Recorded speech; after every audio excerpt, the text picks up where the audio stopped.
당신이 잠들기 전에. 참미예수님 집사 파더입니다.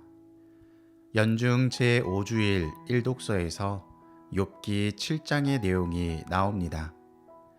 신앙인이라면 욥기를 읽으면서 이해할 수 없는 궁금증과 답답함을 느끼셨던 분들이 많으실 것입니다. 나아가서 나의 상황과 공감을 이루면서 위로를 받으신 분들도 계실 것입니다. 이 욥기의 가장 커다란 특징은 누가 봐도 의인인 욥이 시험에 빠지는 내용으로 이루어진다는 것입니다. 그리고 흔들리지 않던 욥의 믿음이 흔들리기 시작하면서 다양한 의문점들을 갖게 되지만 후에 하느님과의 담론을 통해서 스스로 답을 얻게 됩니다. 그 커다란 내용의 핵심은 이렇게 표현할 수 있습니다. 구약 성경에서 다루고 있는 큰 신학적 주제인 상선 벌학과 인과응보의 내용이 파괴되는 것입니다. 두 가지 신학적 내용은 고대 근동지방의 사람들이 가지고 있었던 하느님의 당연한 속성이었습니다. 나아가서 우리에게도 해당되는 내용일 것입니다.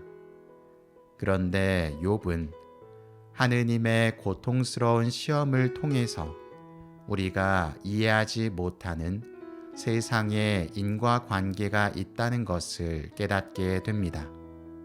또한 하느님의 전지전능함이 우리의 생각보다 더 커다란 것을 느끼게 됩니다. 그래서 세상의 고통과 어려움에 대해 다시 생각하게 되며 하느님께서 어디 있냐고 의문을 품었던 마음을 접게 되는 내용입니다.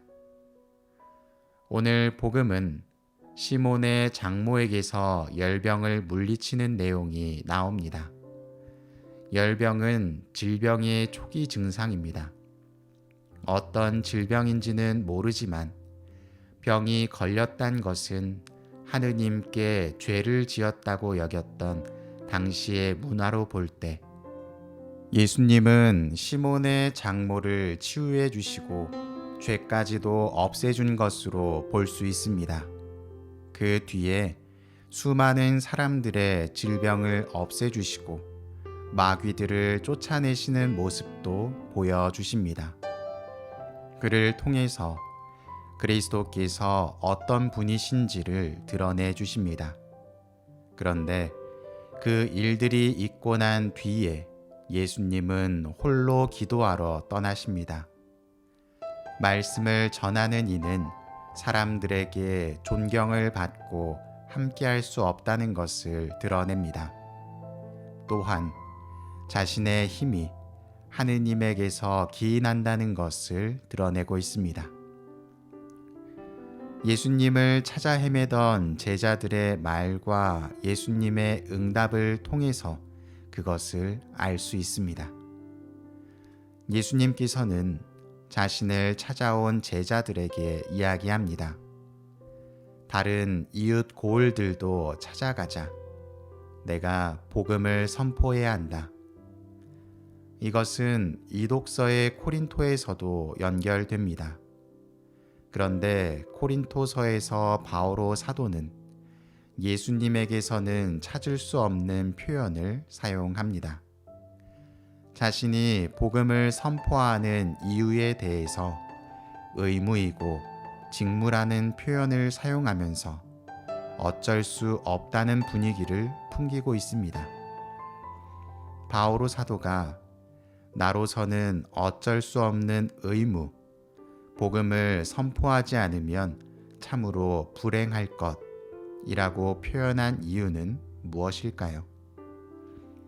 바오로 사도는 다른 사도들과는 다른 성소를 지니고 있습니다. 그리스도를 박해하던 인물에서 그리스도를 선포하는 인물로 변화된 것이죠.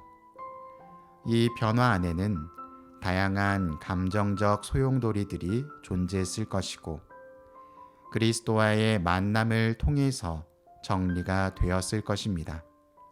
그리고 그는 깨닫게 되었을 것입니다. 오늘 일독서에서 욥이 하느님께 지녔던 다양한 질문들과 의문들에 대한 답을 얻은 것처럼 그리스도를 만나면서 세상에 지니고 있던 의문과 자신이 처해 있던 상황이 이해가 되며 무엇을 해야 되는지 직감적으로 느꼈을 것입니다. 그래서 바오로 사도에게 복음 선포는 의무이며 직무가 되고 전하지 않을 수 없는 것이 되어 버립니다.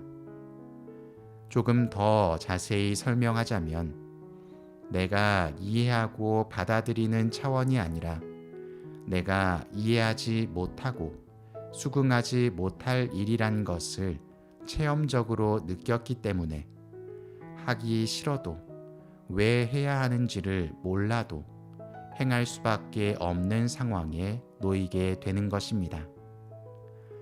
이처럼 복음 선포는 이해가 동반되지 않습니다. 해야 하는 것입니다. 하지만 세상은 이해가 동반되기를 원합니다. 이해가 되면 하겠다, 납득이 가면 행하겠다는 표현을 사용합니다. 마치 메시아가 강생하셨지만 징표를 보여달라고 청하며 보고서 믿겠다는 사람들과 다르지 않은 것입니다. 보지 않고 믿는 이는 행복하다는 것은 분명한 결과가 그 너머에 존재한다는 것을 의미합니다. 우리의 한계와 하느님의 전능하심을 생각하며 내 신앙생활에 드는 다양한 의문점과 의심들을 떨쳐버리고 믿고 따를 수 있는 신앙생활을 이어나갑시다. 당신이 잠들기 전에 집사 파더였습니다.